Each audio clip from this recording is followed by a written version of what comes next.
The phone rang at 11:47 p.m. on a Tuesday night, and when I saw the caller ID, my blood turned to ice. Amanda Foster, Derek's ex-wife.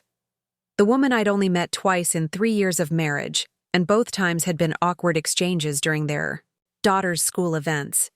She was sobbing so hard I could barely understand her through the static of the phone line, but her words hit me like a freight train.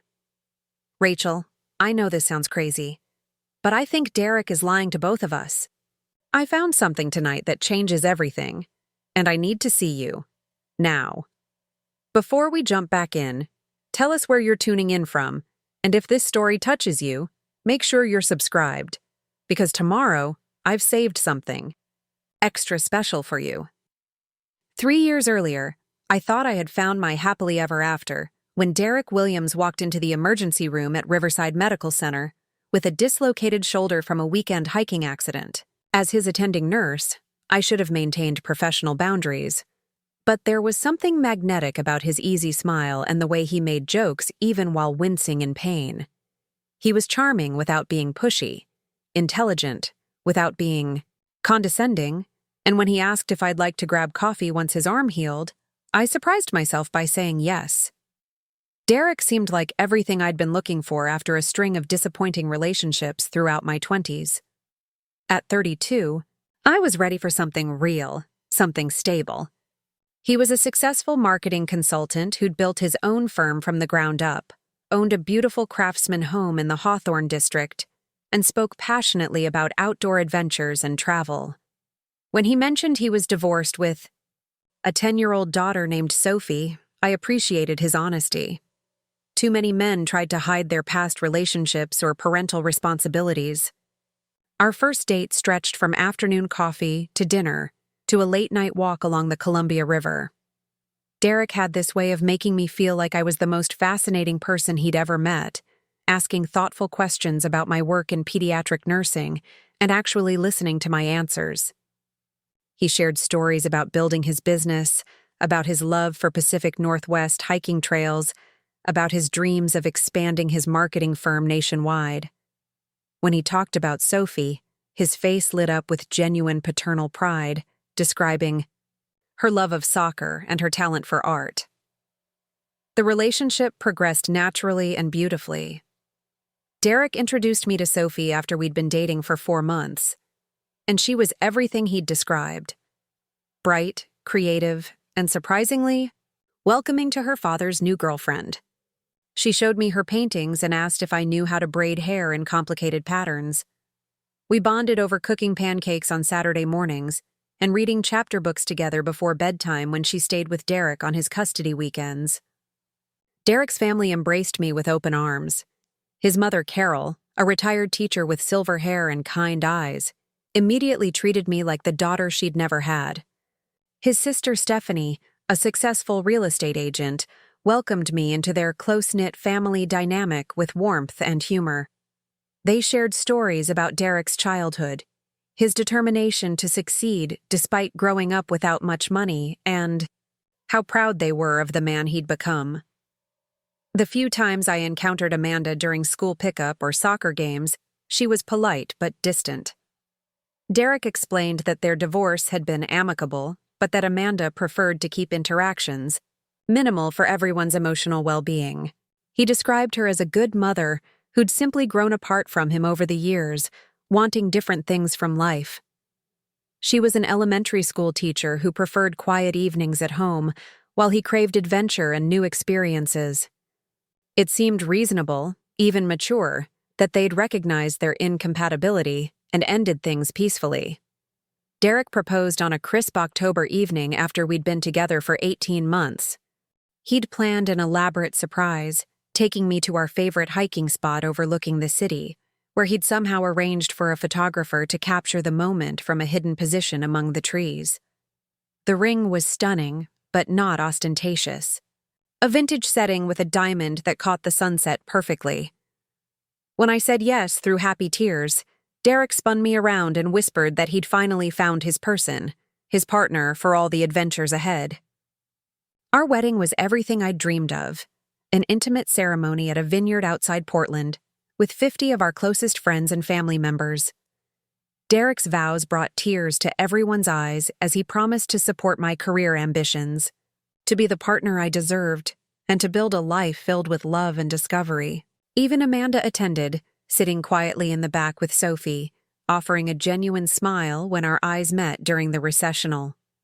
The first year of marriage felt like a romantic movie. Derek encouraged me to pursue my nurse practitioner degree, offering to handle more of the household responsibilities so I could focus on my studies. He surprised me with weekend getaways to the Oregon coast and planned elaborate date nights that reminded me why I'd fallen in love with him. We talked about expanding our family, maybe buying a larger house where Sophie could have her own room for her teenage years. Derek's business was thriving, landing several major clients that required him to travel more frequently. He'd call me every night from hotel rooms in Seattle, San Francisco, or Denver, sharing details about his meetings and asking about my classes and shifts at the hospital. When he worked late or traveled, I used the time to study or catch up with my friend, Lisa Parker, who'd become my closest confidant throughout the relationship. The subtle changes began so gradually that I almost didn't notice them. Derek started receiving more phone calls that he'd step outside to take, claiming they were sensitive client conversations that required privacy. His travel schedule became increasingly unpredictable, with last-minute trips that sometimes extended longer than originally planned. When I'd ask about details, he'd provide enough information to satisfy my curiosity, but always seemed eager to change the subject. Money was never discussed as a concern, but I noticed Derek becoming more secretive about finances. He'd always handled the bulk of our household accounts since his income was significantly higher than mine, but suddenly he was reluctant to share details about investments or business expenses. When I suggested we meet with a financial planner to discuss our future goals, he assured me he had everything under control and that we'd revisit the topic once my nurse practitioner program was complete. Sophie's behavior during her visits also began to shift in ways that concerned me. She'd always been talkative and energetic, but she started seeming withdrawn and confused during conversations about her time with her mother. When I'd ask innocent questions about Amanda's job or weekend activities, Sophie would give vague answers or change the subject entirely. Once, she mentioned that her mom had been crying a lot lately, but when I gently pressed for more information, Sophie clammed up and asked if we could watch a movie instead. The most troubling change was in Derek's physical presence during our time together. Even when he was home, he seemed distracted and distant, constantly checking his phone and occasionally stepping away to respond to texts or emails. His explanations were always work-related, and since I didn't fully understand the demands of running a marketing consultancy, I tried to be supportive and understanding. Lisa noticed the changes before I was willing to acknowledge them. During our regular coffee dates at Blue Moon Cafe, she'd gently point out that I seemed stressed and that Derek appeared to be pulling away. When I defended him, explaining the pressures of his expanding business, Lisa would nod supportively, but I could see the concern in her eyes. She never pushed too hard, but she made sure I knew I could talk to her about anything without judgment. The night everything changed started like any other Tuesday. Derek had returned from a 3-day business trip to San Francisco that afternoon, claiming exhaustion and going to bed earlier than usual. I was in our home office working on a research paper for my advanced pathophysiology class when my phone rang. Preparing and narrating this story took us a lot of time, so if you are enjoying it, subscribe to our channel. It means a lot to us. Now back to the story. The late hour immediately caught my attention, but seeing Amanda's name on the caller ID sent a chill through my entire body. Amanda and I had exchanged phone numbers years earlier for emergencies involving Sophie, but she'd never used it. We communicated primarily through Derek or brief conversations during custody exchanges. Hearing her voice, raw with emotion and desperation, was completely jarring. Through her tears, Amanda managed to explain that she'd been going through some old boxes in her storage unit, looking for Sophie's baby photos to create a scrapbook for her upcoming 12th birthday. Hidden beneath layers of Christmas decorations and childhood keepsakes, she'd discovered a manila envelope containing documents that made no sense. Insurance papers, bank statements, and legal documents with Derek's name on them, but addresses and details that didn't match anything she remembered from their marriage. As Amanda described what she'd found, my hands began to tremble. Property deeds for homes she'd never seen, business partnerships she'd never heard of, and most disturbing of all, marriage certificates that showed Derek had been married to someone else during their relationship. The papers were scattered and confusing, but they painted a picture of a man living multiple lives simultaneously. Amanda's voice cracked as she continued her explanation. She'd tried calling Derek immediately after discovering the documents, but his phone went straight to voicemail. That's when she remembered seeing me at Sophie's recent soccer game, remembered Derek mentioning that I worked at Riverside Medical Center, and decided she had to talk to someone who might help her make sense of what she'd found. The conversation that followed lasted nearly 2 hours, as Amanda and I compared details about Derek's behavior, his travel schedule, his business claims, and the inconsistencies we'd both noticed but never questioned. The picture that emerged was terrifying in its implications. Derek hadn't just been unfaithful. He'd been living an entirely fabricated existence with both of us. As we talked, Amanda revealed details that made my stomach drop. The business trips that Derek claimed were taking him to major clients in other cities often coincided with times when Amanda thought he was traveling for work in completely different directions. The financial stress she'd been experiencing as a single mother supporting Sophie didn't align with the child support payments Derek claimed he was making regularly. Most shocking of all, Amanda discovered that some of the documents in the envelope suggested Derek had been married to other women in different states, using variations of his name and social security number. The scope of his deception seemed to extend far beyond our two relationships, indicating a pattern of manipulation and fraud that could have been going on for years. By the time we ended our phone call, Amanda and I had made a decision that would have seemed impossible just hours earlier. We would meet the next morning to examine all the documents together and figure out exactly who Derek Williams really was. Neither of us wanted to confront him until we understood the full scope of his lies, and we both recognized that we'd need each other's support to uncover the truth and decide how to proceed. Lying in bed next to Derek that night, listening to his steady breathing and watching his peaceful expression, I felt like I was looking at a complete stranger.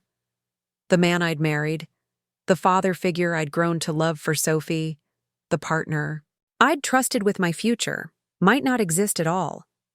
Tomorrow would begin a journey that would shatter everything I thought I knew about my life, but it would also reveal a strength I never knew I possessed and forge an unlikely alliance that would change both Amanda and me forever. Wednesday morning arrived with the kind of persistent drizzle that made Portland famous, but I barely noticed the weather as I drove to meet Amanda at Blue Moon Cafe. We'd chosen this public location deliberately, both of us needing the safety of neutral ground for what promised to be an earth-shattering conversation. I'd barely slept, my mind racing through every interaction I'd had with Derek, searching for clues I might have missed, or explanations that might make Amanda's discoveries less catastrophic than they appeared. Amanda was already seated in a corner booth when I arrived, a manila envelope and several file folders spread across the table. She looked exhausted, her usually neat brown hair pulled back in a messy ponytail, her eyes red-rimmed from crying and lack of sleep. When she looked up at me, I saw my own confusion and fear reflected in her expression, but also a steely determination that I hadn't expected. The documents Amanda had brought were damning beyond anything I could have imagined. Property deeds showed Derek owned homes in 3 different states, each purchased under slight variations of his name. Bank statements revealed multiple accounts with significant balances that neither Amanda nor I had ever heard about. Most disturbing were the marriage certificates, official documents showing Derek had wed at least 2 other women while he was supposedly building his marketing business and maintaining relationships with both of us. As we spread the papers across the cafe, table, creating a timeline of Derek's activities, the scope of his deception became clear. He wasn't just unfaithful. He was running an elaborate con game that spanned multiple states and involved numerous victims. The marketing firm he'd claimed to own and operate was listed under a different business license than the one he'd shown me, and the address didn't match the office building where I'd occasionally met him for lunch. Amanda pulled out her phone and showed me photographs she'd taken of additional documents. Credit card statements showed charges for expensive dinners, and hotel stays in cities where Derek had never told either of us he was traveling. Flight records indicated he'd been using multiple frequent flyer accounts under different name variations, accumulating miles and elite status that would be impossible with the travel schedule he'd described to us. The most chilling discovery was a series of legal documents suggesting Derek had been investigated by authorities in Nevada for suspected marriage fraud, but the case had been dropped when he'd apparently disappeared from that state entirely. The timeline coincided perfectly with when he'd first moved to Portland and met Amanda, suggesting his entire presence in Oregon might have been part of an elaborate escape plan. Amanda's voice was steady but angry as she explained how she'd spent the entire night researching Derek's background online. Using the information from the documents, she'd discovered social media profiles under his various name combinations, showing him with different women in different cities, all appearing to be in serious romantic relationships. The photos showed Derek at weddings, family gatherings, and intimate celebrations, playing the role of devoted partner to women who clearly believed they were his only love. The financial implications were staggering. According to the bank statements Amanda had found, Derek had been systematically draining accounts and transferring money between his various identities. The child support payments he'd claimed to be making to Amanda were actually coming from accounts that belonged to his other victims, creating a complex shell game that allowed him to maintain his multiple lives without anyone discovering the truth. I felt physically sick as Amanda showed me photographs of Derek with a woman named Jennifer in Colorado, both of them wearing wedding rings and posing with what appeared to be her children from a previous relationship. The photos were recent, some taken within the past 6 months, while Derek had been telling me he was traveling for business conferences. In these images, he looked relaxed and happy, playing the role of stepfather and husband with the same convincing authenticity he'd shown in our relationship. Amanda had also discovered that Derek's supposed business trips often coincided with school events and family gatherings in the other cities where he maintained relationships. While he'd been telling me he was networking with potential clients, he'd actually been attending parent-teacher conferences for Jennifer's children in Denver and celebrating anniversaries with another woman named Patricia in Phoenix. The evidence suggested Derek had been planning his moves carefully, never staying in any one location long enough for authorities or victims to piece together his pattern. He'd apparently learned from his near miss in Nevada, becoming more sophisticated in his methods of identity management and financial manipulation. The Portland phase of his operation had lasted longer than previous locations, possibly because he'd found Amanda and me to be particularly trusting and financially stable victims. As we continued examining documents, Amanda revealed that she'd also found evidence suggesting Derek had been slowly liquidating assets and preparing for another disappearance. Recent bank transfers showed large sums being moved to offshore accounts, and several properties had been listed for sale under his various identities. The timing suggested he might be planning to abandon his Portland life within the next few months, leaving both Amanda and me to deal with the financial and emotional wreckage. The cafe around us buzzed with normal Wednesday morning activity, people grabbing coffee before work, and students studying for exams. But Amanda and I existed in a bubble of devastating revelation. Every document we examined revealed another layer of Derek's deception, another woman he'd manipulated, another life he'd destroyed. The man I'd married wasn't just unfaithful. He was a professional predator who'd built his entire existence around exploiting trusting women. Amanda's phone buzzed with a text message, and when she checked it, her face went pale. Derek was asking if he could pick Sophie up early from school that day for a special father-daughter activity. The innocent request took on sinister implications. Given what we'd discovered, and Amanda immediately called the school to ensure Sophie wouldn't be released to anyone without explicit written permission from her.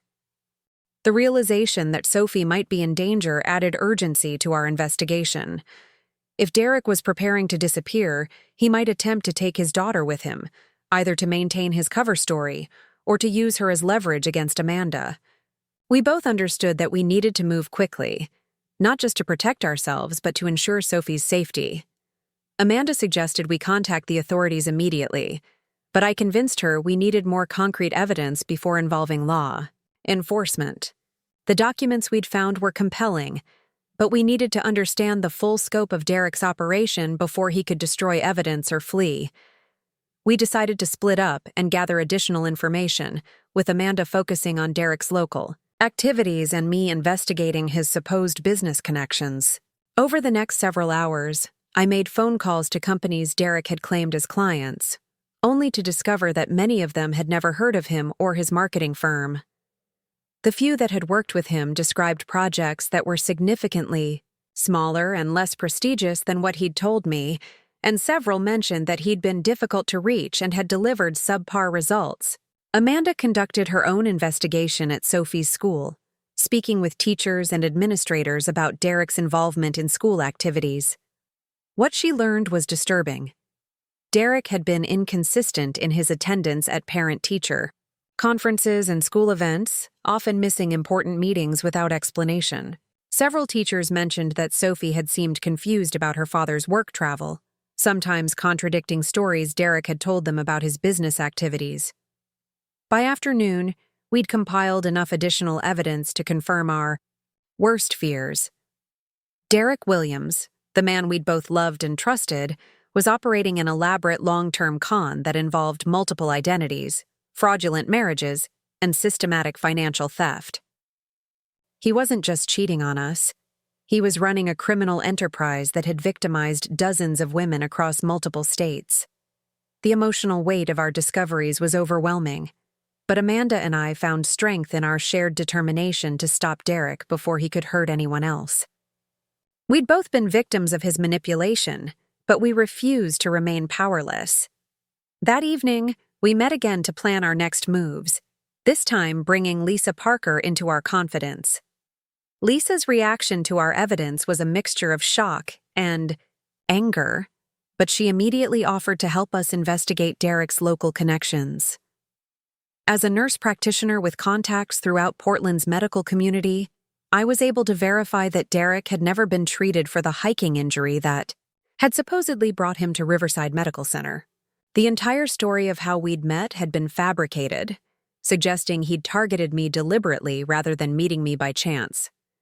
Amanda discovered that Derek's supposed custody arrangement had never been formalized through the court system, explaining why there were no official records of child support payments or visitation schedules. He'd been manipulating both Amanda and the legal system, maintaining access to Sophie without any official oversight or accountability. The scope of Derek's deception extended to his family relationships as well. When Amanda called Derek's mother, Carol, she learned that Derek had been telling his family contradictory stories about his business success and relationship status. Carol was shocked to learn that Derek had married me, believing that he and Amanda were still working on reconciling their relationship. By Thursday evening, Amanda and I had gathered enough evidence to build a comprehensive case against Derek. We'd documented his multiple identities, fraudulent marriages, financial crimes, and pattern of targeting vulnerable women. More importantly, we'd discovered that he was planning to disappear within the next 2 weeks, using a carefully orchestrated exit strategy that would leave his victims with no recourse for justice. The next phase of our plan required careful coordination and precise timing. We needed to gather the remaining evidence while preventing Derek from destroying documents or fleeing before authorities could arrest him. Amanda and I had transformed from confused victims into determined investigators, and we were ready to ensure that Derek Williams faced justice for his crimes. Friday morning brought the most dangerous part of our investigation. Amanda called Derek and arranged to have him pick up additional belongings from her house, claiming she was finally ready to move forward with completely separating their lives. While Derek was distracted at Amanda's house, I used my key to search our shared home for evidence. What I found in Derek's home office was both horrifying and vindicating. Hidden behind false panels in his desk were additional passports under different names, birth certificates with varying personal information, and detailed notes about his various victims, including psychological profiles and financial assessments. Derek had been studying us, learning our weaknesses and vulnerabilities to better manipulate our emotions and extract maximum financial benefit. The notes about me were particularly disturbing, describing my work schedule, my relationship with Sophie, my financial assets, and my emotional needs in clinical, detached language. Derek had cataloged my insecurities about my previous relationships and my desire for stability, using this information to craft his perfect boyfriend persona. Every romantic gesture, every thoughtful surprise, every moment of apparent spontaneity had been calculated manipulation. Among Derek's papers, I found evidence of at least 8 other women he'd victimized over the past decade, including detailed plans for future targets in cities across the country. He'd been operating his con game like a business, maintaining spreadsheets that tracked his various identities, relationship timelines, and financial extraction goals. The level of organization and premeditation was chilling. Most disturbing were Derek's notes about exit strategies, including detailed plans for disappearing from Portland and establishing new identities in other countries. He'd been preparing for this phase of his operation for months, gradually liquidating assets and transferring money to offshore accounts that would be difficult for authorities to trace. The evidence I'd gathered was overwhelming, but I knew Derek would return home soon from Amanda's house. I quickly photographed everything with my phone and returned the documents to their hiding places, ensuring Derek wouldn't realize his deception had been discovered. By the time he walked through our front door that evening, I was sitting at the kitchen table grading papers for my nurse practitioner program, maintaining the facade of normalcy while my heart raced with knowledge of his true nature. Derek seemed relaxed and confident that evening, apparently satisfied that his manipulation of Amanda was proceeding according to plan. He made dinner and asked about my day, playing the role of devoted husband with the same convincing sincerity that had originally won my heart. Knowing what I now knew about his calculated performance made every interaction feel like psychological torture. Over the weekend, Amanda and I finalized our plans for confronting Derek and involving law enforcement. We'd contacted a detective who specialized in financial crimes and marriage fraud, providing him with copies of all our evidence. Detective Nathan Brooks was impressed by the thoroughness of our investigation and confirmed that Derek's activities constituted multiple felonies across several jurisdictions. The detective explained that Derek's operation was more sophisticated than typical romance scams, involving identity theft, mail fraud, wire fraud, and potentially human trafficking charges related to his movement between states to avoid prosecution. The evidence we'd gathered would be sufficient to secure search warrants and arrest warrants, but timing would be crucial to prevent Derek from fleeing. Amanda and I spent Sunday evening rehearsing our confrontation plan, knowing that we'd need to keep Derek distracted while authorities moved to freeze his assets and secure additional evidence. We'd arranged for Sophie to stay with Amanda's sister during the confrontation, ensuring her safety regardless of how Derek reacted to being exposed.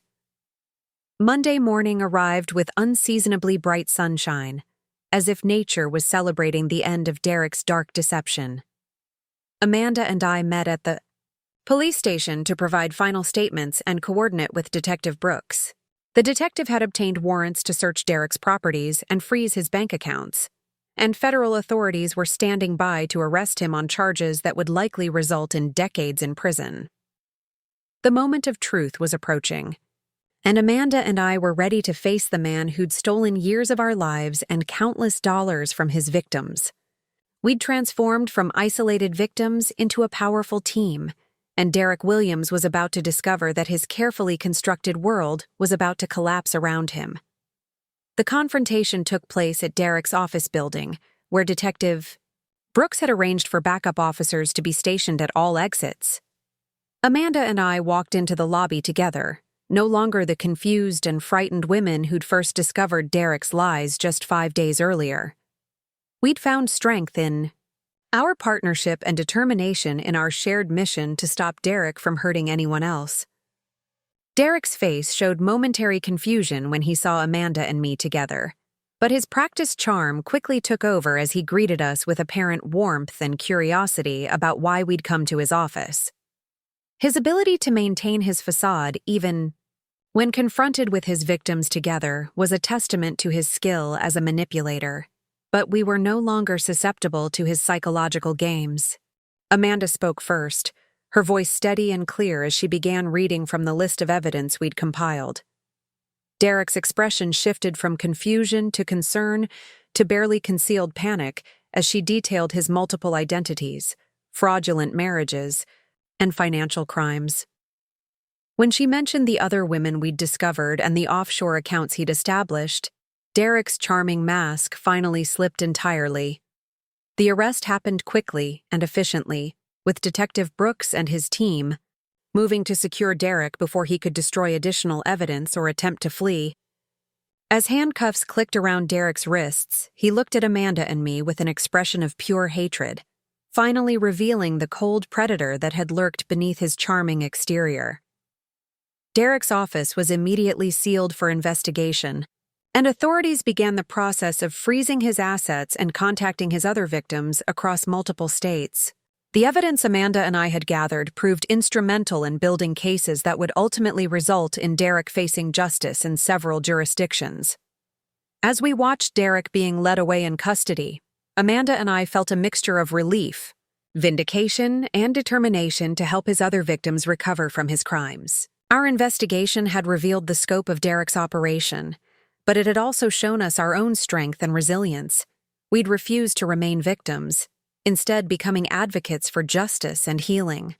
The weeks following Derek's arrest brought a whirlwind of legal proceedings, media attention, and contact from his other victims who were grateful to finally understand what had happened to them. Amanda and I became inadvertent experts on romance fraud and financial manipulation, speaking with investigators and victim advocates about Derek's methods and the warning signs we'd learned to recognize. The investigation revealed that Derek had stolen over $2 million from his various victims over the past decade, using the money to fund his elaborate lifestyle and multiple identities. Many of his victims had been financially devastated by his crimes, losing their life savings and retirement funds to his sophisticated manipulation. Amanda and I worked with federal prosecutors to ensure Derek faced maximum penalties for his crimes, providing testimony that helped build strong cases in multiple jurisdictions. The legal process was lengthy and emotionally draining, but we supported each other through every hearing and deposition, maintaining the partnership that had begun with Amanda's desperate phone call. Derek ultimately pleaded guilty to numerous felony charges including wire fraud, mail fraud, identity theft, and bigamy, receiving a sentence of 25 years in federal prison without possibility of parole. The judge noted during sentencing that Derek's crimes had caused immeasurable emotional and financial damage to his victims, and that his sophisticated methods and lack of remorse warranted the maximum penalty under federal guidelines. The civil lawsuits that followed Derek's criminal conviction helped recover some of the stolen money for his victims, though many would never fully recoup their financial losses. Amanda and I were fortunate to recover most of our stolen assets, but we recognized that our true victory was in stopping Derek before he could victimize additional women. Sophie required extensive counseling to process her father's crimes and the disruption to her life, but she showed remarkable resilience throughout the ordeal. Amanda and I made sure Sophie understood that Derek's actions were not her fault, and that she was loved and supported by a community of people who cared about her well-being. The media coverage of Derek's case brought national attention to the issue of romance fraud and marriage scams, helping raise awareness about the warning signs and protective measures that could help other potential victims. Amanda and I appeared on several television programs and podcasts, sharing our story and the lessons we'd learned about trusting instincts and supporting other women. 6 months after Derek's arrest, Amanda and I started a nonprofit organization dedicated to supporting victims of romance fraud and financial manipulation. Our organization provided resources for investigation, legal support, and emotional counseling, helping victims rebuild their lives after discovering they'd been targeted by predators. The work was emotionally challenging, but deeply fulfilling, allowing us to transform our painful experience into a force for positive change. We'd learned that our strength multiplied when we worked together, and we were determined to help other victims find their own power and resilience. My relationship with Lisa Parker deepened throughout this ordeal, as she provided unwavering support and practical assistance during the investigation and legal proceedings. Lisa helped me recognize that Derek's manipulation didn't reflect any weakness or failure on my part, but rather demonstrated his skill as a predator who targeted successful, trusting women. Amanda and I developed a friendship that was forged in crisis, but sustained by mutual respect and shared purpose. We'd both lost years of our lives to Derek's deception, but we'd gained something valuable in our partnership and advocacy work. Sophie benefited from having multiple strong women in her life who'd overcome adversity and built something meaningful from their experience. The healing process was gradual and ongoing, involving therapy, support groups, and the daily work of rebuilding trust in ourselves and others. Amanda and I learned to recognize the difference between healthy vulnerability and naive trust, developing skills that would protect us from future manipulation while allowing us to form genuine connections. A year after Derek's sentencing, I received a letter from Jennifer, the woman in Colorado whose photos we'd discovered during our investigation. She thanked Amanda and me for our courage in exposing Derek's crimes, explaining that our investigation had helped her understand years of financial and emotional confusion in her own life. She'd been able to recover some of her stolen assets and was rebuilding her relationship with her children, who'd been confused and hurt by Derek's sudden disappearance. Similar letters arrived from other victims across the country, women who'd thought they were alone in their experience of being manipulated and deceived by Derek Williams. Our investigation had connected a network of survivors who could support each other through the recovery process and work together to prevent similar crimes. The nonprofit organization Amanda and I founded grew rapidly, attracting volunteers and donors who understood the importance of supporting fraud victims. We developed educational programs for schools and community organizations, teaching people how to recognize and avoid romance scams and financial manipulation. 2 years after Derek's arrest, I felt ready to consider dating again, but with a completely different approach than I'd used in my 20s and early 30s. I'd learned to trust my instincts, to verify claims independently, and to maintain my financial independence regardless of my relationship status. The hard-won wisdom from my experience with Derek became a foundation for healthier future relationships. Amanda also began dating again, approaching new relationships with the same careful wisdom we'd both developed. We often discussed the challenge of remaining open to love while protecting ourselves from manipulation, finding that our shared experience provided valuable perspective on healthy relationship dynamics. Sophie thrived despite the trauma of her father's crimes, developing into a confident teenager who understood the importance of honesty and integrity in relationships. She often helped with our nonprofit organization, speaking to other children who'd been affected by their parents' crimes and demonstrating remarkable empathy and resilience. The long-term impact of our experience extended far beyond our personal healing and into systemic change within law enforcement and victim services. Our case became a model for how victims could collaborate to build strong cases against sophisticated criminals, and our nonprofit organization influenced policy changes that better supported fraud victims. Derek's story became a cautionary tale studied in criminal justice programs and fraud prevention courses, illustrating how predators operated and how victims could protect themselves. Amanda and I occasionally lectured at universities in law, enforcement training programs, sharing our experience and the investigative methods we'd developed. 5 years after that devastating phone call that shattered my world, I stood before a crowd of law enforcement officers and victim advocates, sharing the story of how Amanda and I had refused to remain powerless in the face of Derek's manipulation. The audience was engaged and inspired, asking thoughtful questions about prevention strategies and victim support.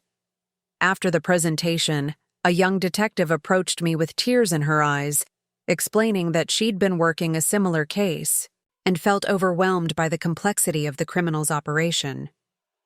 I was able to provide resources and support that helped her build a stronger case, continuing the cycle of women supporting women that had begun with Amanda's desperate phone call. The transformation from victim to advocate wasn't easy or immediate, but it proved to be the most meaningful work of my life. Amanda and I had turned our worst experience into a source of strength and purpose, helping countless other victims find their own path to recovery and justice. Derek Williams spent his days in federal prison, no longer able to manipulate and harm innocent women. His elaborate operation had been dismantled, his victims had found justice, and his story served as a warning to potential predators that their crimes would not go unpunished. Amanda and I had discovered that the greatest revenge against someone who'd tried to destroy our lives was building something beautiful and meaningful from the wreckage. We'd found our voices, our strength, and our purpose through the worst betrayal either of us had ever experienced. The phone call that had initially seemed like the end of everything had actually been the beginning of our real lives built on truth, purpose, and the unshakable bond between two women who'd refused to let a predator define their future. We'd learned that sometimes the greatest strength comes not from avoiding betrayal, but from how we choose to respond when it inevitably occurs. The weight of our discoveries demanded action, but Amanda and I understood that emotional reactions would only give Derek opportunities to cover his tracks or disappear entirely. We spent Thursday evening transforming from devastated victims into strategic investigators, methodically planning how to gather additional evidence while maintaining the facade that we remained oblivious to his deception. Our first priority was protecting Sophie from whatever chaos might unfold when Derek's world collapsed. Amanda contacted her sister Karen, a social worker in Seattle, explaining enough of the situation to arrange for Sophie to visit her cousins for an extended weekend. The story we crafted about a family emergency seemed plausible enough that Sophie accepted the change in plans without suspicion, though Amanda's heart broke watching her daughter pack excitedly for what she believed would be a fun vacation. Lisa Parker proved invaluable during these crucial planning stages, offering both emotional support and practical assistance that we desperately needed. Her background in healthcare administration gave her access to professional networks that could help verify Derek's claims about his business activities, while her level-headed nature helped Amanda and me stay focused when the emotional weight of our discoveries threatened to overwhelm our judgment. Friday morning brought our first real test of maintaining normalcy while conducting covert investigations. Derek woke up cheerful and affectionate, making coffee and discussing weekend plans with the same easy charm that had originally drawn me to him. Every kiss and casual touch felt like a violation now that I understood his true nature, but I forced myself to respond naturally while internally cataloging every detail that might provide additional evidence. Derek mentioned planning a surprise dinner for the upcoming weekend, claiming he wanted to celebrate a major business contract he'd just secured. The timing seemed suspicious given what Amanda and I had discovered about his exit strategy preparations, and I wondered if this supposed celebration might actually be his farewell dinner before disappearing forever. I agreed enthusiastically while mentally noting to share this information with Amanda and Detective Brooks. Amanda's investigation into Derek's local connections revealed disturbing patterns that confirmed our worst fears about the scope of his deception. She discovered that Derek had been using different variations of his name when interacting with various Portland businesses, making it difficult for anyone to track his complete financial picture. The marketing firm he claimed to own operated out of a shared office space where other tenants barely knew him, and the receptionist mentioned that he rarely received mail or phone calls there. my own investigation into Derek's supposed client, relationships yielded equally troubling results. Companies he'd claimed as major accounts had no record of working with him, while others described projects that were significantly smaller and less successful than the versions Derek had described. To me, several business contacts mentioned that Derek had been evasive about providing references or detailed project outcomes, red flags that should have alerted them to potential problems. The medical records investigation proved particularly chilling when I accessed Derek's information through proper channels at Riverside Medical Center. There was no record of him ever being treated for a hiking injury or any other condition at our facility. Our entire meet-cute story had been fabricated, suggesting that Derek had targeted me specifically rather than meeting me through random chance. The premeditation behind our relationship made every memory feel tainted and manipulated.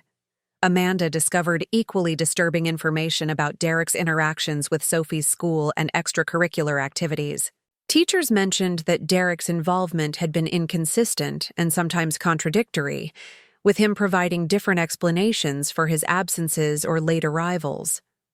The soccer coach recalled Derek missing several important games, claiming business emergencies that now seemed likely to have been visits to his other victims in different cities. By Friday evening, Amanda and I had compiled a comprehensive dossier of Derek's deceptions that painted a picture of systematic fraud spanning multiple years and jurisdictions.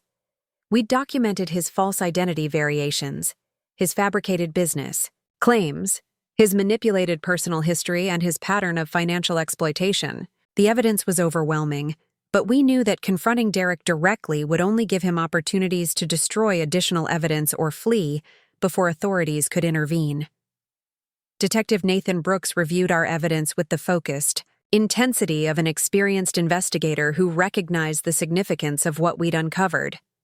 He explained that Derek's operation represented a sophisticated form of criminal activity that often took law enforcement agencies months or years to piece together, and he was impressed by the thoroughness and organization of our investigation. The detective confirmed that Derek's activities constituted multiple federal crimes including wire fraud, mail fraud, identity theft, and bigamy across several states. He explained that the evidence we'd gathered would be sufficient to obtain search warrants and arrest warrants, but that timing would be crucial to prevent Derek from destroying evidence or fleeing the jurisdiction. Detective Brooks also revealed that Derek's case fit the pattern of several unsolved investigations in other states, suggesting that our evidence might help resolve additional crimes beyond the ones we'd already discovered.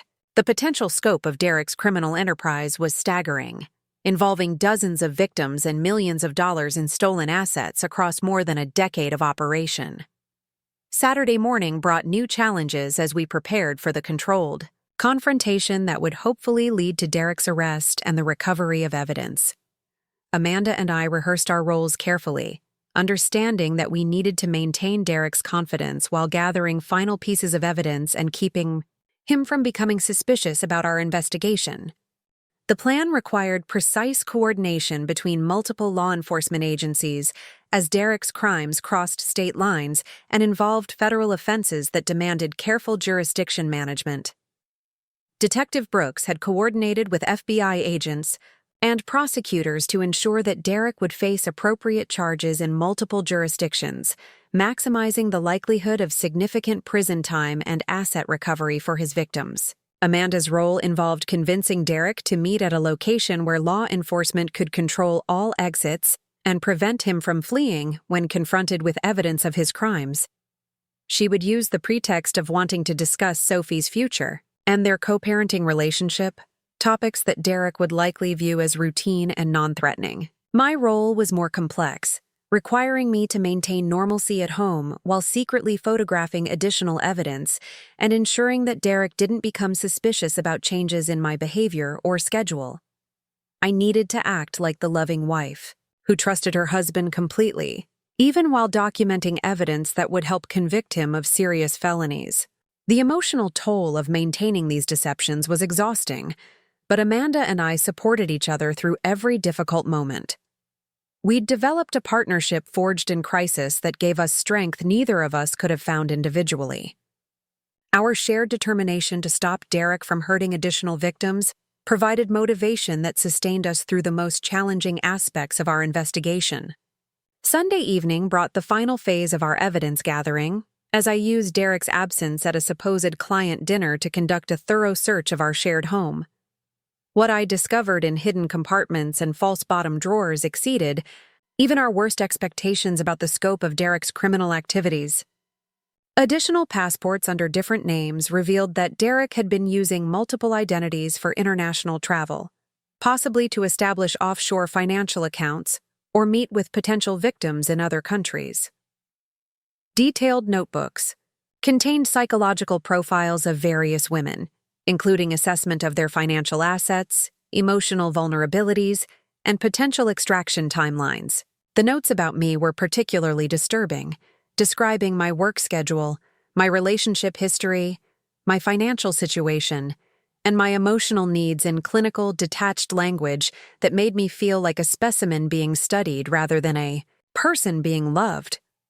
Derek had analyzed my insecurities and desires with scientific precision, using this information to craft the perfect boyfriend persona that would maximize my emotional investment and financial vulnerability. Among Derek's papers, I found evidence of at least 12 other women he'd victimized over the past 15 years, including detailed exit strategies for each relationship and calculations of total financial extraction from each victim.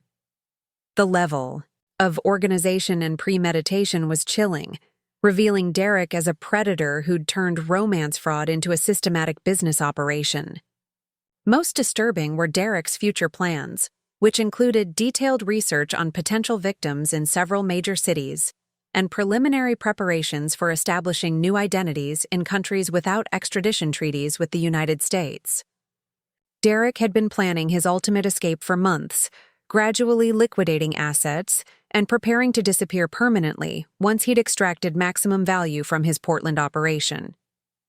The evidence suggested that Derek's timeline for disappearing had been accelerated recently, possibly due to increased scrutiny from previous victims or law enforcement agencies investigating his activities in other jurisdictions. The supposed business contract celebration he'd planned for the weekend was likely his farewell dinner before implementing his exit strategy. Monday morning arrived with unseasonable clarity. The autumn air, crisp and bright, as if nature itself was preparing for the revelation that would expose Derek's darkness to the light of justice. Amanda and I met with Detective Brooks and the federal agents who would coordinate Derek's arrest, reviewing final details and contingency plans for various scenarios.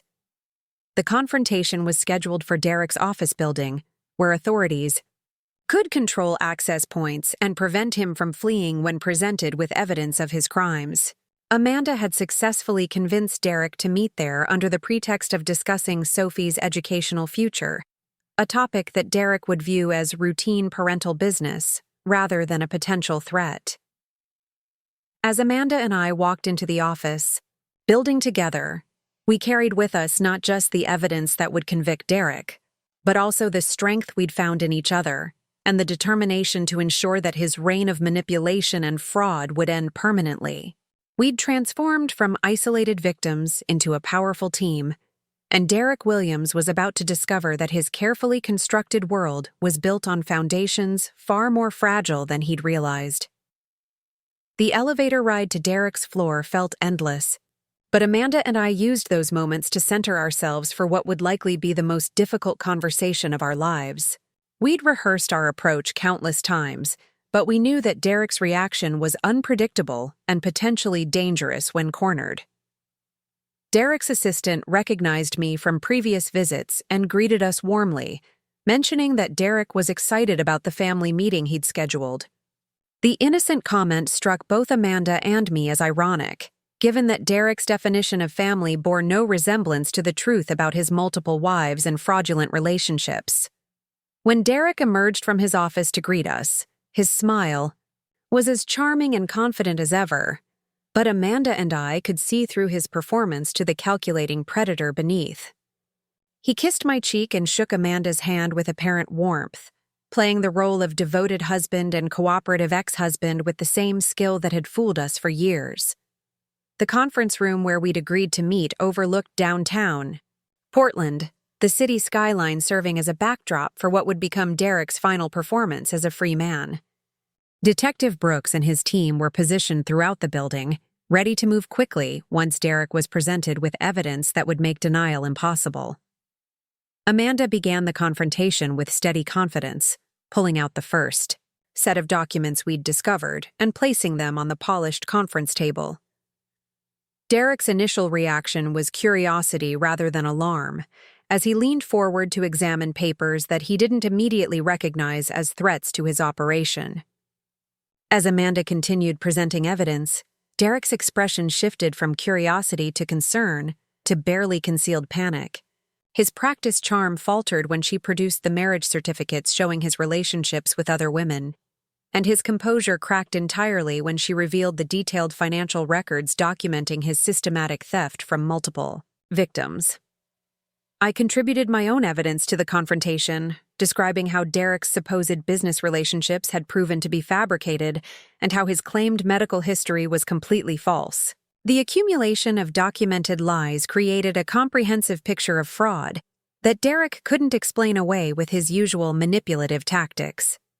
Derek's final attempt at controlling the situation involved trying to separate Amanda and me, suggesting that we were being manipulated by unknown enemies who wanted to destroy his reputation. His desperation was evident as he cycled through various explanations and justifications, each one more implausible than the last. The moment when Detective Brooks entered the conference room marked the end of Derek's freedom and the beginning of justice for his victims. The arrest proceeded smoothly and professionally, with Derek offering no physical resistance but continuing to proclaim his innocence, even as handcuffs were applied and his rights were read. As Derek was led away in custody, he looked back at Amanda and me with an expression of pure hatred that revealed the cold predator who'd lurked beneath his charming facade. In that moment, we both understood how fortunate we were to have discovered his true nature before he could complete his planned disappearance and leave us to deal with the wreckage of his crimes. The immediate aftermath of Derek's arrest brought a whirlwind of activity as law enforcement agencies coordinated searches of his properties and began the process of freezing his assets across multiple jurisdictions. The evidence Amanda and I had gathered proved instrumental in obtaining additional search warrants and identifying other victims who could contribute to the prosecution. Media attention began almost immediately, as Derek's case represented a particularly sophisticated example of romance fraud that had affected victims across multiple states. Amanda and I found ourselves reluctantly thrust into the spotlight as the women who'd exposed one of the most elaborate marriage scams in recent memory. The investigation that followed Derek's arrest revealed the true scope of his criminal enterprise, with law enforcement agencies discovering additional victims, fraudulent identities, and stolen assets that exceeded even our estimates of his activities. The federal prosecutor assigned to the case described Derek's operation as one of the most sophisticated romance fraud schemes they'd encountered. Amanda and I worked closely with prosecutors and victim advocates to ensure that Derek faced appropriate charges for all of his crimes, providing testimony and evidence that helped build strong cases in multiple jurisdictions. The legal process was lengthy and emotionally draining, but we supported each other through every hearing and deposition. The civil litigation that accompanied Derek's criminal prosecution helped recover some of the stolen assets for his victims, though many would never fully recoup their financial losses. Amanda and I were fortunate to recover most of our money, but we recognized that our true victory was in stopping Derek before he could victimize additional women.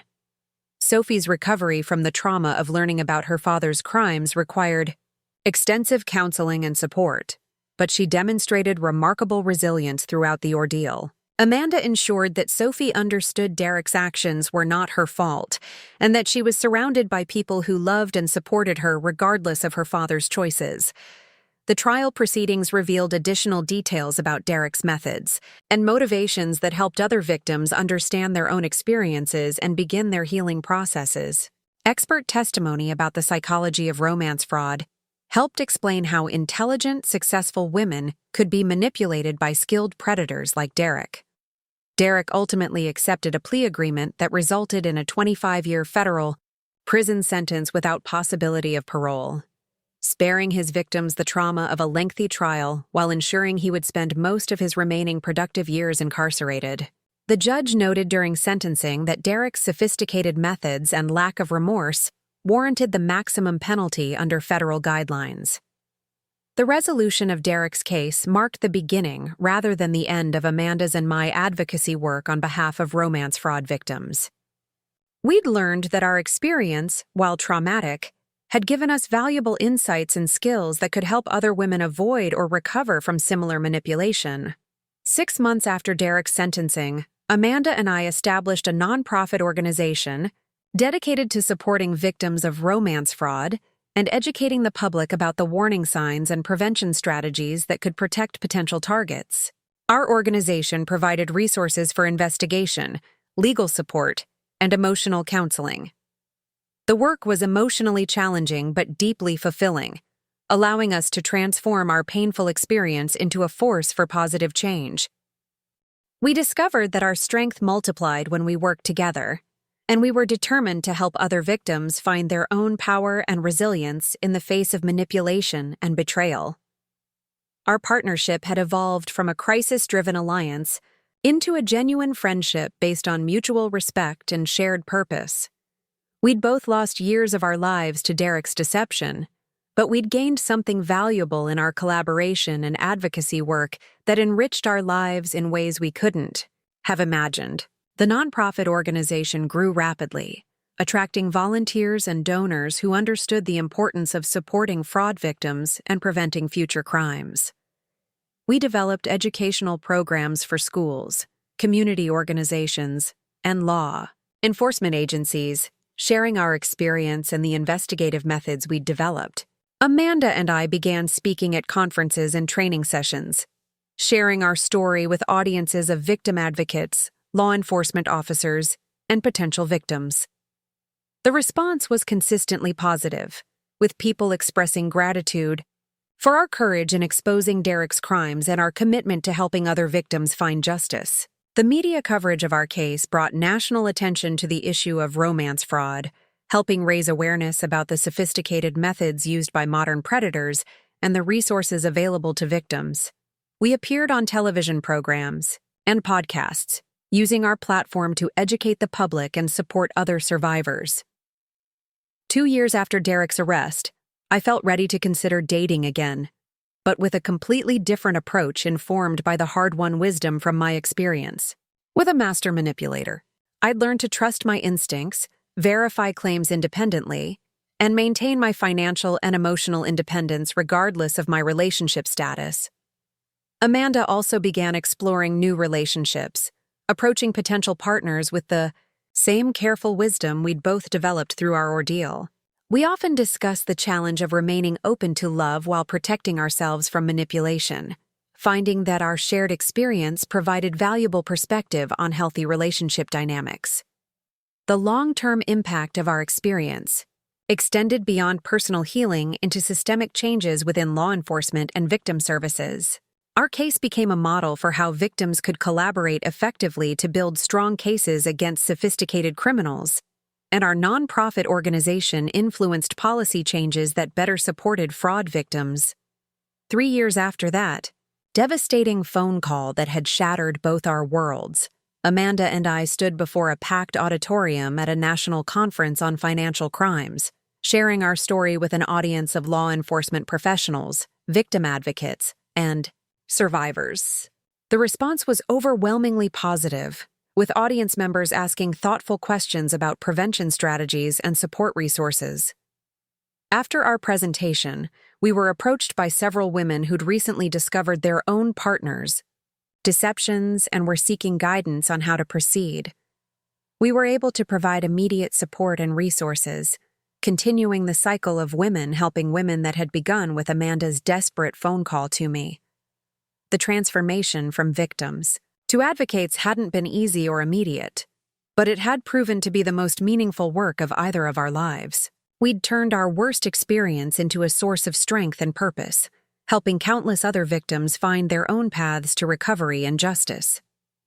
Derek Williams remained incarcerated in federal prison, no longer able to manipulate and harm innocent women. His elaborate criminal enterprise had been dismantled, his victims had found justice, and his case served as a warning to other potential predators that their crimes would not go unpunished.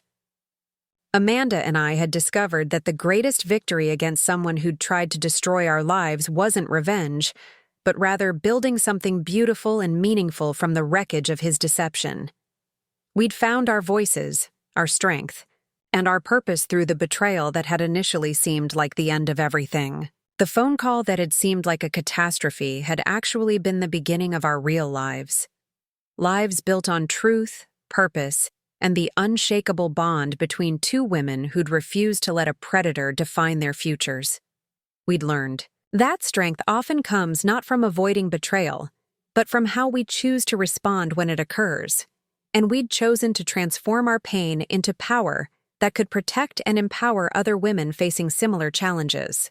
Tuesday morning arrived with the kind of clarity that only comes after sleepless nights spent preparing for battle. Amanda and I had spent hours rehearsing our approach, but nothing could truly prepare us for the moment when we would sit across from Derek and watch his world disintegrate in real time. The conference room at his office building felt sterile and cold, its floor-to-ceiling windows offering a panoramic view of Portland that Derek would soon lose forever. Detective Brooks had positioned his team strategically throughout the building, with backup officers stationed at every exit and surveillance specialists monitoring Derek's communications to prevent any last-minute attempts at destroying evidence or contacting accomplices. The federal agents coordinating with local law enforcement had emphasized that Derek's arrest needed to be swift and decisive to prevent him from activating whatever escape protocols he'd undoubtedly prepared for this scenario. Amanda carried herself with quiet dignity as we entered the building together, her teacher's training evident in the way she remained calm under pressure while internally processing the magnitude of what we were about to accomplish. She'd arranged for Sophie to remain safely with her sister in Seattle, far from whatever chaos might erupt when Derek realized his carefully constructed empire was collapsing around him. Derek's assistant greeted us with genuine warmth, commenting on how nice it was to see Derek's family coming together for important discussions.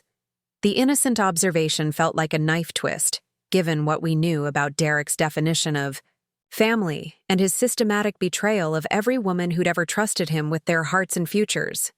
When Derek emerged from his private office, his smile was as practiced and convincing as ever. But Amanda and I could now see through the performance to the calculating predator beneath. He moved with the confident ease of a man who believed himself untouchable, someone who'd manipulated so many victims for so long that he'd forgotten the possibility of consequences catching up with him. The conference room Derek had reserved overlooked the Willamette River, its polished table reflecting the morning sunlight that streamed through oversized windows. As we took our seats, Derek positioned himself at the head of the table like the successful businessman he pretended to be, completely unaware that every document in Amanda's leather portfolio would serve as another nail in the coffin of his freedom. Amanda began with deceptive casualness, mentioning that she'd been organizing old paperwork and had come across some documents that confused her.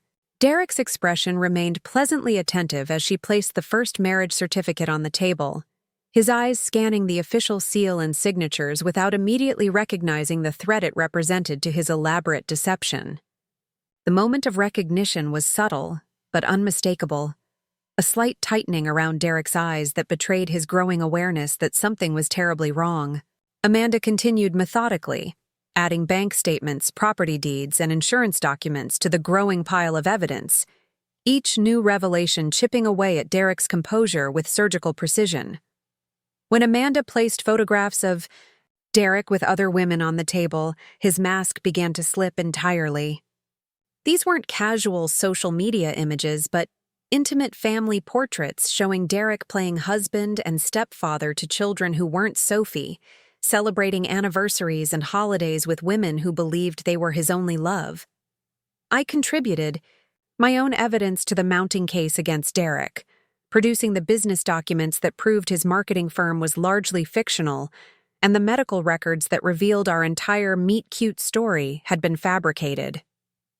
Derek's breathing became shallow as the scope of our investigation became clear, his confident facade cracking under the weight of documented proof. Derek's first attempt at damage control involved trying to separate Amanda and me, suggesting that someone was obviously trying to frame him by creating false documents and manipulating us against each other. His voice carried the same persuasive tone that had convinced us to trust him for years, but the evidence spread across the conference table made his explanations sound desperate and hollow. When Amanda revealed that we'd been working together for over a week to investigate his activities, Derek's composure shattered completely. The realization that his two primary victims had formed an alliance against him represented his worst nightmare, the scenario he'd worked so hard to prevent through careful manipulation and strategic isolation of his targets. Derek's attempts at justification became increasingly frantic as Amanda and I took turns presenting evidence of his crimes. He claimed the other marriages were business arrangements, insisted the financial irregularities were accounting errors, and suggested that his multiple identities were necessary for protecting his family from business competitors. Each explanation was more implausible than the last, revealing Derek's desperation as his options for escape disappeared. The moment when Detective Brooks entered the conference room marked the end of Derek's criminal career and the beginning of justice for his victims. Derek's face went white as the detective introduced himself and began explaining the charges that would be filed against him, his hands trembling as the reality of his situation finally penetrated his narcissistic denial. Detective Brooks read, "Derek his rights with professional efficiency while federal agents secured the conference room and began documenting evidence for the prosecution." Derek's transformation from confident businessman to defeated criminal was complete, his expensive suit and polished appearance unable to disguise the fact that he was now just another predator facing the consequences of his actions. Derek's arrest proceeded without physical resistance, but his psychological collapse was evident in the way his shoulders sagged and his carefully maintained posture crumbled. As handcuffs clicked around his wrists, he looked directly at Amanda and me, with an expression of pure hatred that revealed the cold predator who'd lurked beneath his charming exterior throughout our relationships. The walk through Derek's office building to the waiting police vehicles felt surreal, with Derek's colleagues and business associates watching in shock as their apparently successful partner was led away in custody. Several people tried to approach Detective Brooks with questions, but the coordinated law enforcement response had been designed to minimize disruption while maximizing the collection of evidence.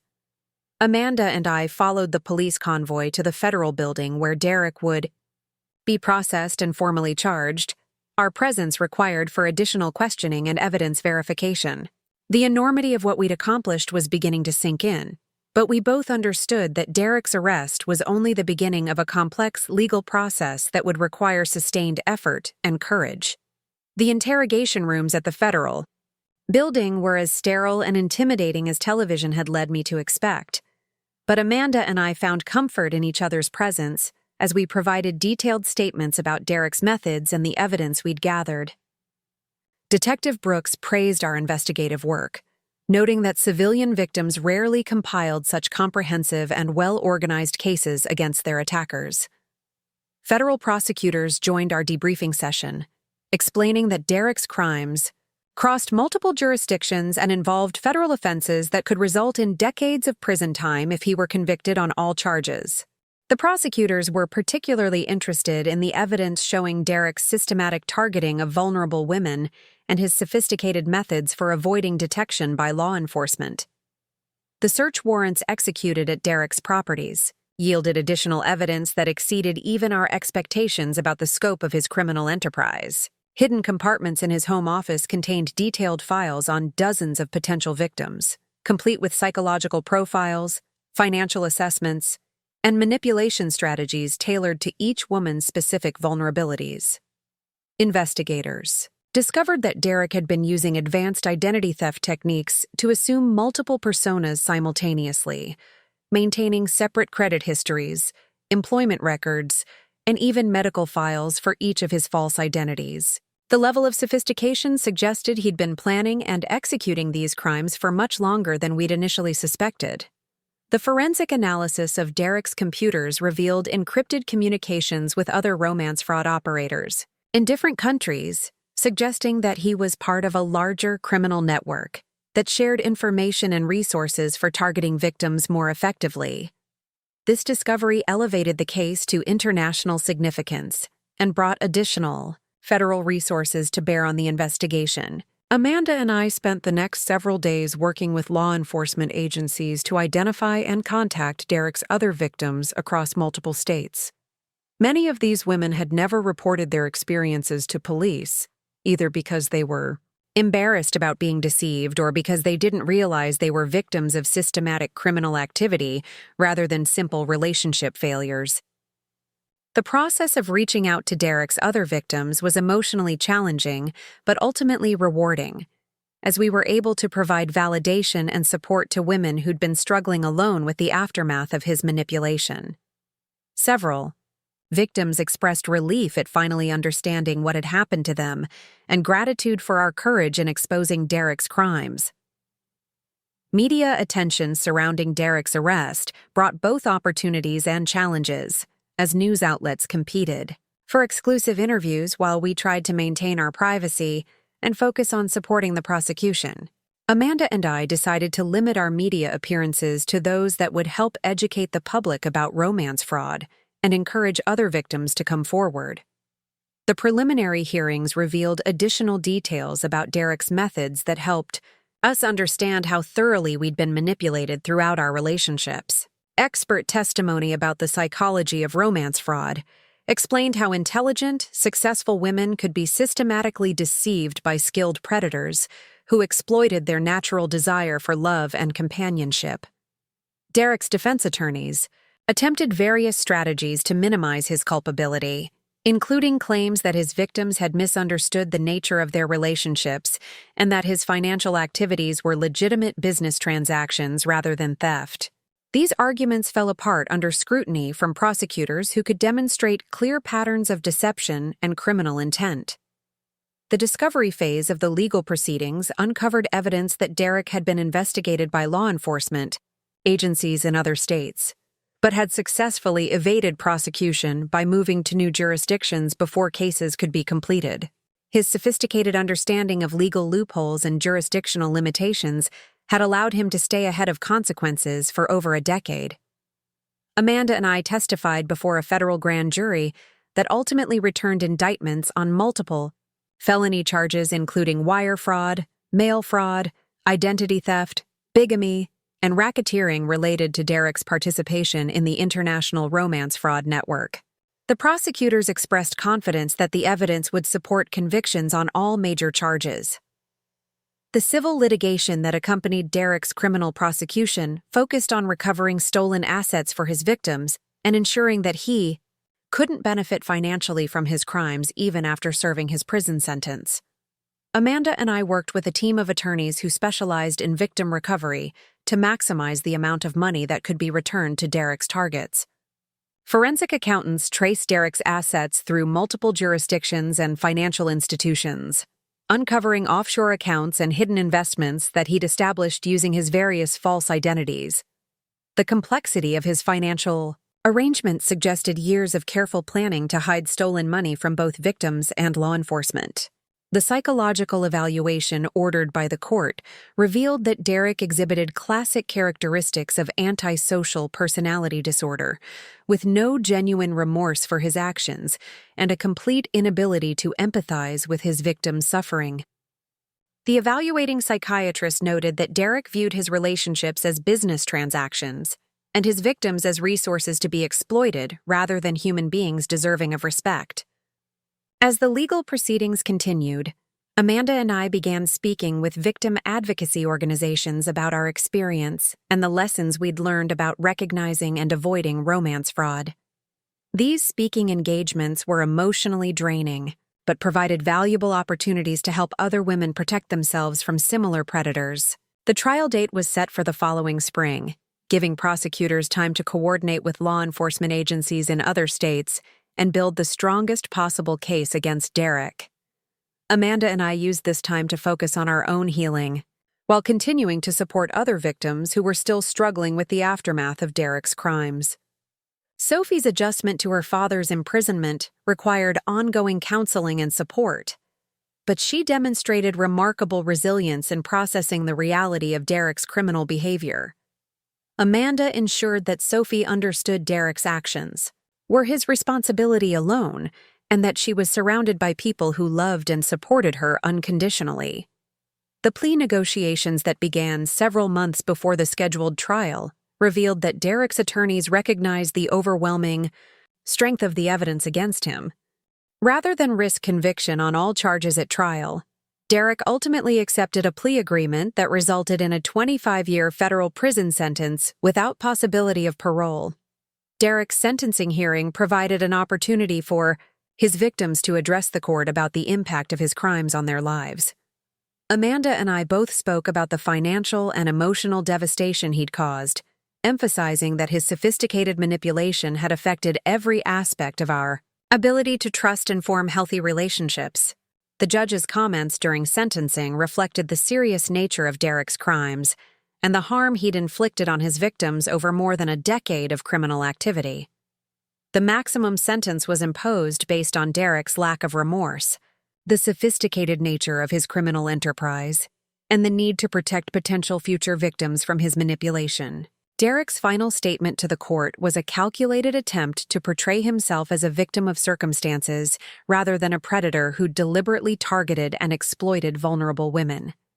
His inability to accept responsibility for his actions validated the decision to impose the maximum sentence and confirmed that he represented an ongoing danger to society.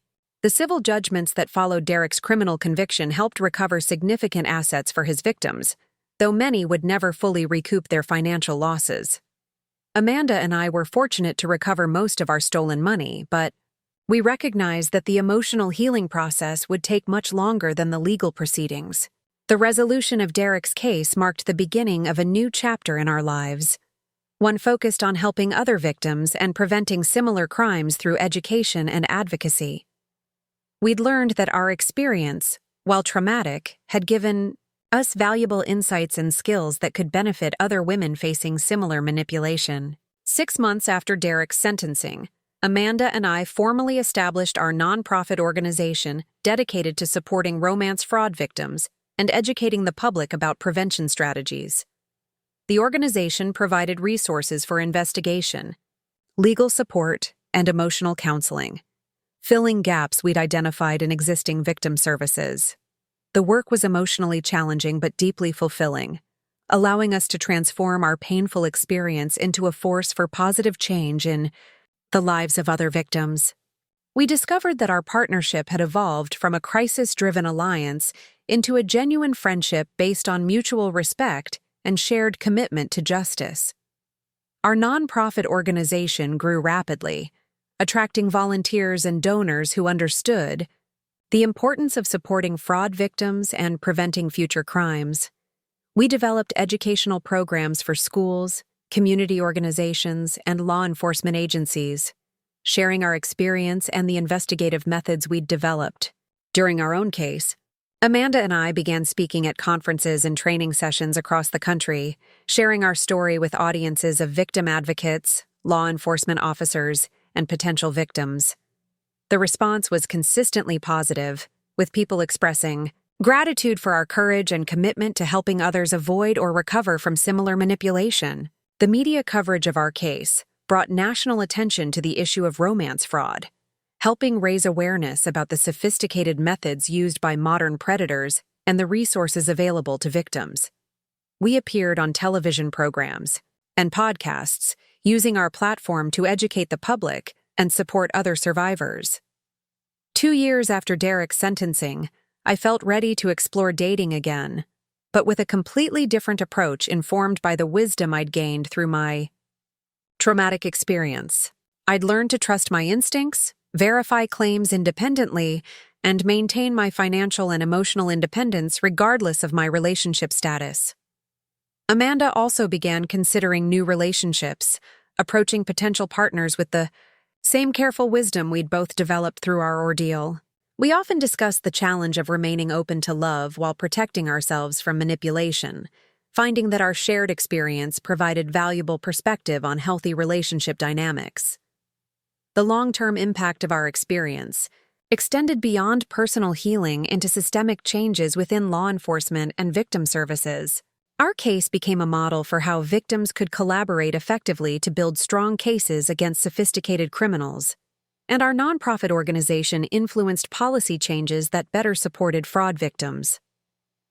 3 years after Derek's arrest, Amanda and I stood before a packed auditorium at a national conference on financial crimes, sharing our story with an audience of law enforcement professionals, victim advocates, and survivors. The response was overwhelmingly positive, with audience members asking thoughtful questions about prevention strategies and support resources. After our presentation, we were approached by several women who'd recently discovered their own partners' deceptions and were seeking guidance on how to proceed. We were able to provide immediate support and resources, continuing the cycle of women helping women that had begun with Amanda's desperate phone call. The transformation from victims to advocates hadn't been easy or immediate, but it had proven to be the most meaningful work of either of our lives. We'd turned our worst experience into a source of strength and purpose, helping countless other victims find their own paths to recovery and justice. Derek Williams remained incarcerated in federal prison, serving his 25-year sentence while his former victims rebuilt their lives and helped protect other women from similar predators. His case became a cautionary tale studied in criminal justice programs and fraud prevention courses, illustrating the sophisticated methods used by modern romance fraudsters. Amanda and I had discovered that the greatest victory against someone who'd tried to destroy our lives wasn't revenge, but rather building something beautiful and meaningful from the wreckage of his deception. We'd found our voices, our strength, and our purpose through the betrayal that had initially seemed like the end of everything. 5 years after that devastating phone call that had brought us together in crisis, Amanda and I reflected on how dramatically our lives had changed.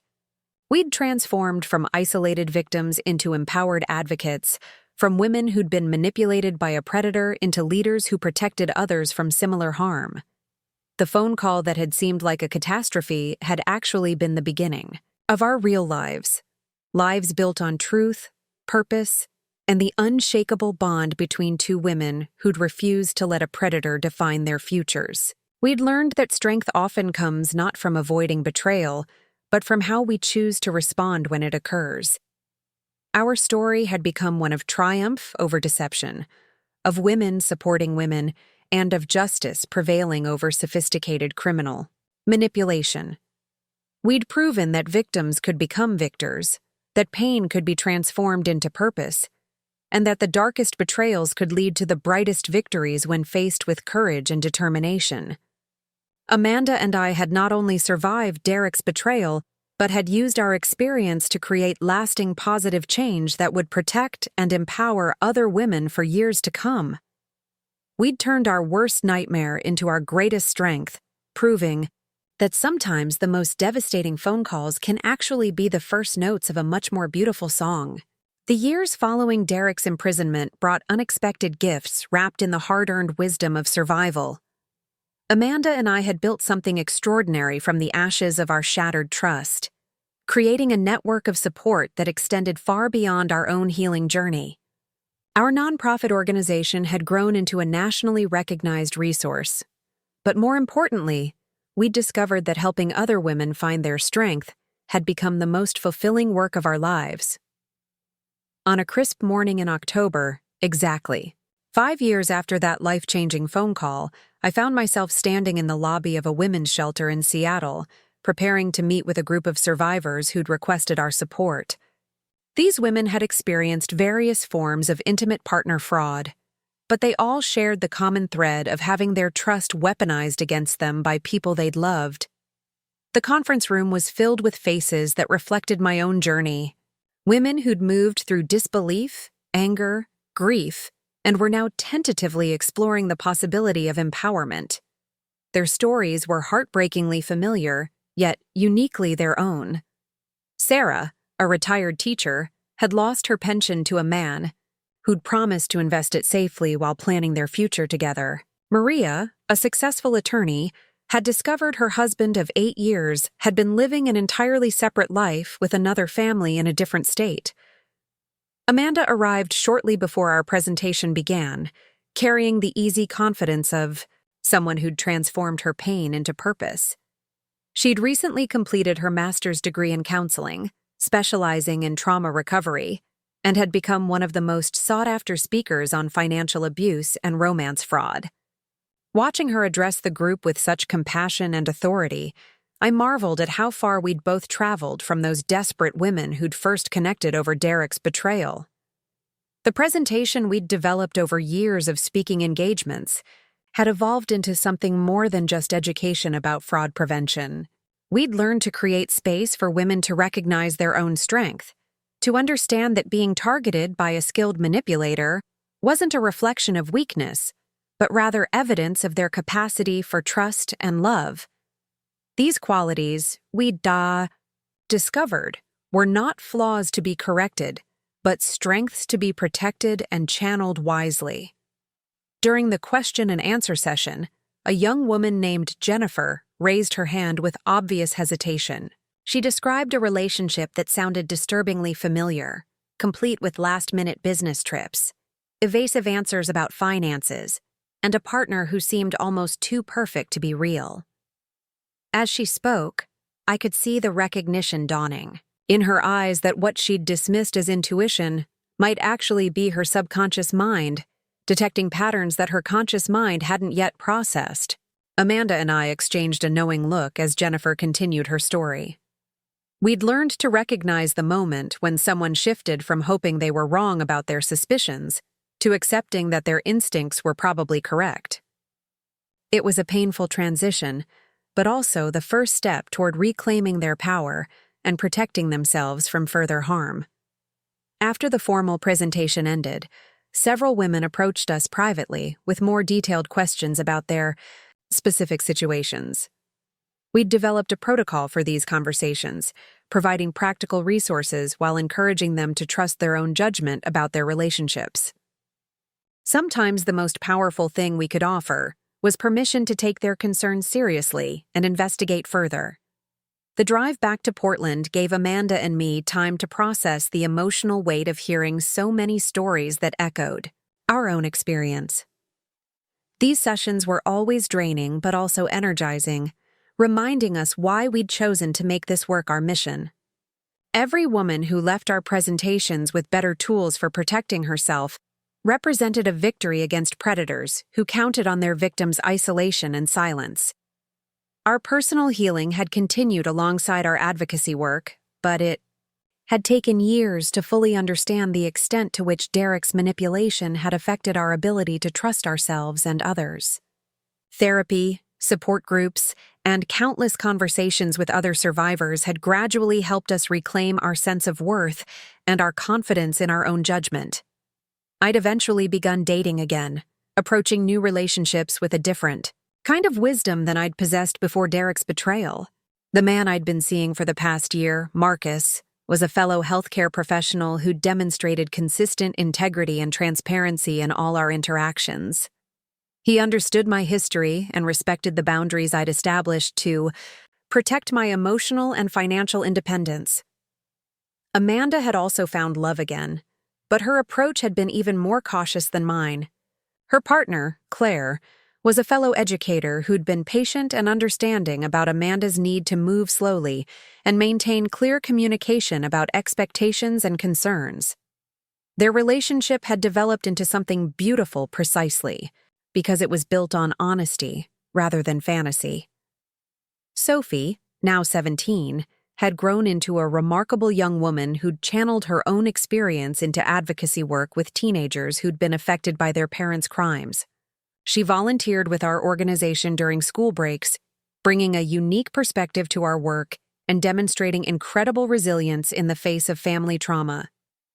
The legal aftermath of Derek's case had finally concluded the previous year, With the last of the civil judgments being executed and the remaining recovered assets being distributed to his victims, several other romance fraudsters had been prosecuted using investigation techniques that law enforcement agencies had learned from our case, creating a ripple effect that had protected countless potential victims.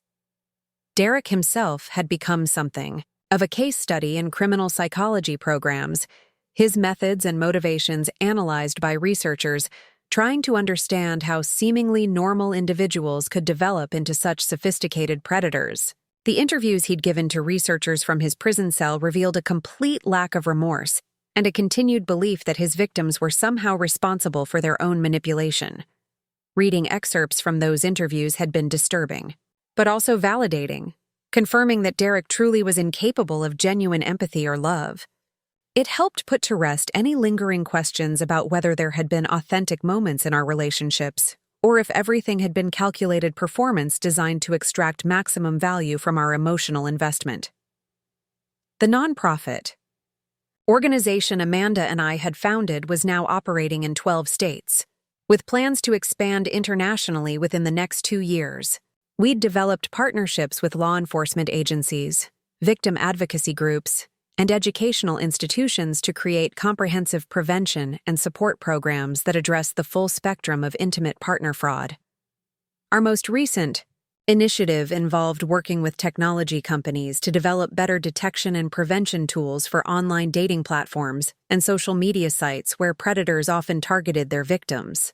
The collaboration had yielded promising results, including algorithm improvements that could identify suspicious patterns in user behavior and communication.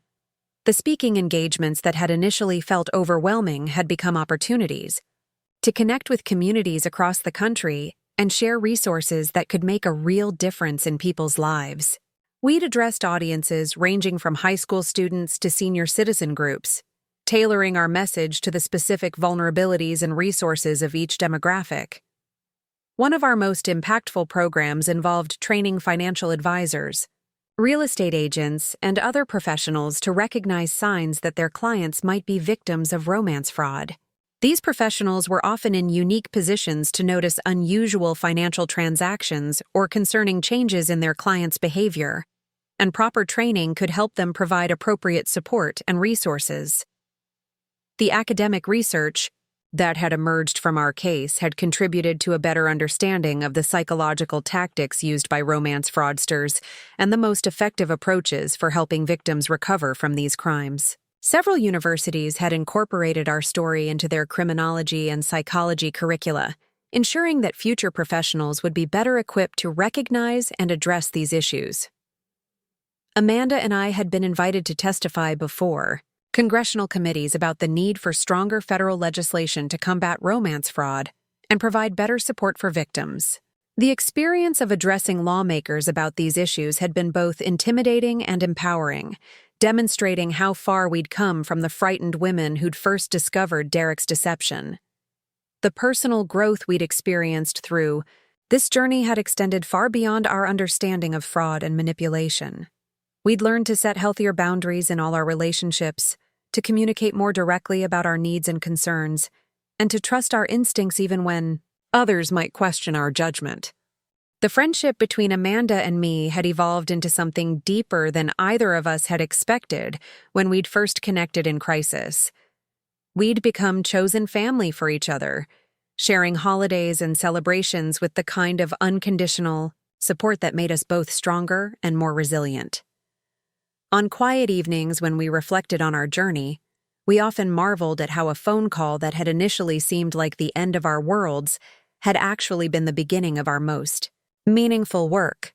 The betrayal that had shattered our trust had ultimately taught us how to build more authentic relationships based on genuine respect and shared values. The women we'd become through this process were stronger, wiser, and more compassionate than the women we'd been before Derek's betrayal. We'd learned that survival wasn't just about enduring trauma, but about transforming it into something that could benefit others facing similar challenges. As I prepared for bed that October evening, I reflected on the day's conversations with the women at the shelter and felt grateful for the path that had led me to this work. The pain of Derek's betrayal would always be part of my story, but it no longer defined my future or limited my possibilities for happiness and fulfillment. The phone call from Amanda that had changed everything 5 years ago had taught us both that sometimes the most devastating moments in our lives can become the catalyst for discovering strength we never knew we possessed. We'd learned that victims could become victors, that pain could be transformed into purpose, and that the darkest betrayals could lead to the brightest victories when faced with courage and determination. Our story had become one of triumph over deception, of women supporting women, and of justice prevailing over sophisticated criminal manipulation. We'd proven that even the most calculated attempts to destroy someone's life could be overcome through partnership, persistence, and the refusal to let a predator's actions determine our worth or our future. Derek Williams remained in federal prison, serving his sentence while his former victims continued to rebuild their lives and help protect other women from similar predators. His case had become a cautionary tale that educated thousands of people about the realities of romance fraud, creating a legacy of awareness that would protect potential victims for years to come. Amanda and I had not only survived Derek's elaborate deception, but had used our experience to create lasting positive change that extended far beyond our own healing. We'd turned our worst nightmare into our greatest strength, proving that sometimes the most devastating phone calls can actually be the first notes of a much more beautiful symphony. The work we'd built together would continue long after we were gone, a testament to the power of women supporting women and the possibility of finding purpose in the aftermath of betrayal. We'd learned that healing wasn't just about moving past trauma, but about using that experience to create something meaningful that could benefit others facing similar challenges. As I turned off the lights and settled in for the night, I smiled thinking about the women we'd met that day and the strength they were discovering within themselves. Tomorrow would bring new opportunities to share our story and support other survivors, continuing the mission that had emerged from Amanda's desperate phone call 5 years ago. The phone call that had shattered my world had ultimately led me to my life's purpose, proving that sometimes the most painful experiences can become the foundation for the most meaningful work. We'd learned that love and trust, while vulnerable to exploitation by predators, remained worth protecting and cultivating when shared with people who deserved them. Up next, you've got 2 more standout stories right on your screen. If this one hit the mark, you won't want to pass these up. Just click and check them out.